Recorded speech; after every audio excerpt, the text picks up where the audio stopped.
Sa day 1 ng aming week-long Christmas special, merry po ang Christmas ng Team Yulo dahil nanalo na sila ng 100,000 pesos. Pero mas masaya kung makakapag-uwi sila ng total cash prize of 200,000, Chloe.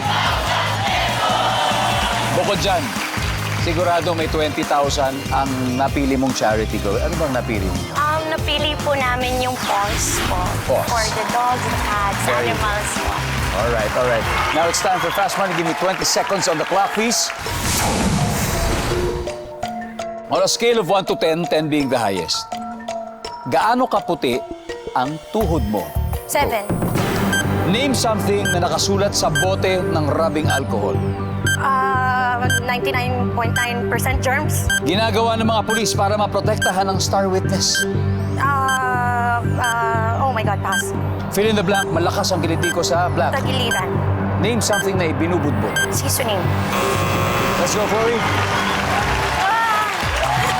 On a scale of 1 to 10, gaano kaputi ang tuhod mo? Sabi mo, 7. Ang sabi ng survey dyan ay... Oh, yep. Oh my God. Something nakasulat sa bote ng rubbing alcohol. Ang sabi mo ay 99.9%. Ang sabi ng survey. Ayun. Ginagawa ng mga pulis para maprotektahan ang star witness. Hindi na natin nabalikan, so wala yan. Fill in the blank, malakas ang kiliti ko sa tagiliran. Survey? Okay. Something na ibinubudbod, seasoning.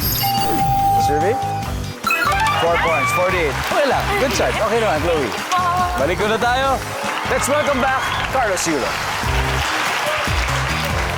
Hello. There you go, hello. All right. Si Chloe ay nakakuha ng 48 points, meaning you need 152 more. Kaya mo yan. Eto pa ba?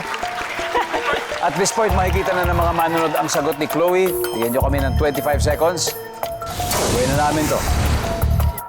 On a scale of 1 to 10, 10 being the highest, gaano kaputi ang tuhod mo? Go. 8. Name something na nakasulat sa bote ng rubbing alcohol. 100%. Ginagawa ng mga pulis para maprotektahan ng star witness. Ginagard. Fill in the blank. Malakas ang kiliti ko sa blank. Bewang. Isa pa, bukod sa Kilikili. bell. Name something na ibinubudbud. Salt.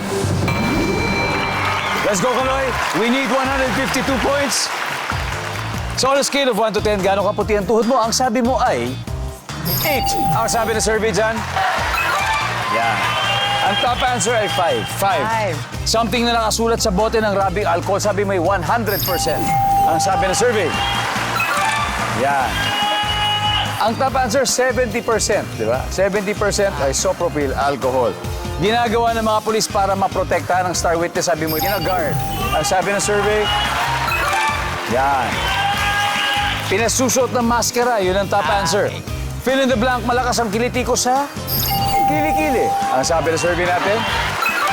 Tagiliran ang top answer. Nakuha ni Chloe.